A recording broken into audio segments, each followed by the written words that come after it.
Debates हैं, जब ये रिजर्वेशन पैटर्न आया उसको स्टडी करने के लिए आज भी मुझे उस पर जाना पड़ेगा।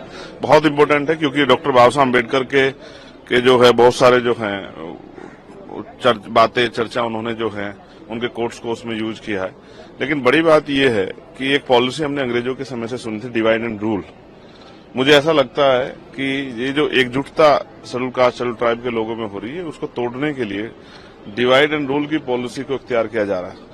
अभी मुझे इसमें यह भी जानकारी करनी है कि माननीय सर्वोच्च न्यायालय में जिन जजों ने ये ऑर्डर किया है उसमें से SC/ST के कितने, ये बहुत इंपॉर्टेंट है। अगर आप वर्गीकरण करना ही चाहते हैं तो मैं चाहता हूं कि सर्वोच्च न्यायालय से इसकी शुरुआत होनी चाहिए। भाई वहां तो लंबे समय से कुछ ही परिवारों को कब्जा किया, और चलो SC/ST OBC को तो आप घुसने नहीं दे रहे हो, लेकिन क्या सामान्य जाति के और लोगों में अवसर नहीं है? तो उनको भी आप मौका नहीं दे रहे हो। तो अगर आपको करनी है किसी वर्गीकरण की शुरुआत तो शायद वहीं से की जाए, सर्वोच्च संस्था। नीचे से क्या करना चाहते हो? क्या मॉनिटरिंग किए कभी SC/ST के जो आपने ऑर्डर किया था रिजर्वेशन इन प्रमोशन का? आपने कहा सरकार दे सकती है, क्या कभी मॉनिटरिंग किया आपने? SC/ST का बैकलॉग भरा गया, कभी आपने मॉनिटरिंग की? SC/ST पे जो कास्ट एट्रोसिटी हो रही है किन जातियों पर हो रही है, आपने कभी मॉनिटरिंग की? क्या आपको जानकारी है कि क्या आंकड़े हैं SC/ST को जो रिजर्वेशन मिल रहा है नहीं मिल रहा है? उनकी आर्थिक स्थिति के क्या आंकड़े आपके पास? बंद कमरे में बैठ के कुछ भी फैसला ले लिया जाएगा।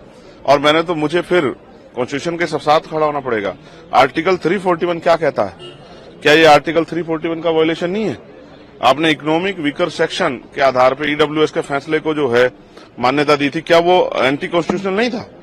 तो बहुत सब चीजें। और फिर एक और जस्टिस हैं बेला द्विवेदी जी, उनके फैसले को भी उन्होंने असहमति जाहिर की, उसको भी स्टडी करना पड़ेगा। तो इसलिए कह रहा हूं बहुत बड़ा विषय है।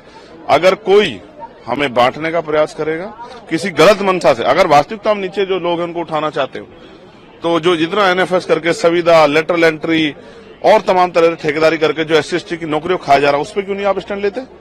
तो ये बहुत कुछ है इसमें देखने के लिए। अब इसको देखेंगे और फिर प्रेस करके प्रेस क्लब में अपनी पूरी बात विस्तार रखें, क्योंकि ये बड़े समुदाय का मामला है। ये मेरे व्यक्तिगत का मामला नहीं है, ये एक बड़े समाज का, जो आजादी के 75 साल बाद भी, जिसको हम अमृतकाल कह रहे हैं, सरकार अमृतकाल कह रही है, और जिसको कह रहे हैं विकसित भारत, उसकी देश की दुनिया की 5वीं अर्थव्यवस्था की जहां बात हो रही है, वहां SC/ST कहां खड़ा है?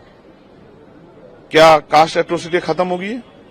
क्या जाति के आधार पर क्या स्टेटस बदल जाता है? एक IPS एक IAS बनके जज बनके क्या शेड्यूल कास्ट शेड्यूल ट्राइब का स्टेटस बदल जाता है? तो इन फैसलों के पीछे अगर कोई गलत मंशा नहीं है और वास्तविकता में इनको ऊपर उठाने का, तो इसको पहले स्टडी करना पड़ेगा।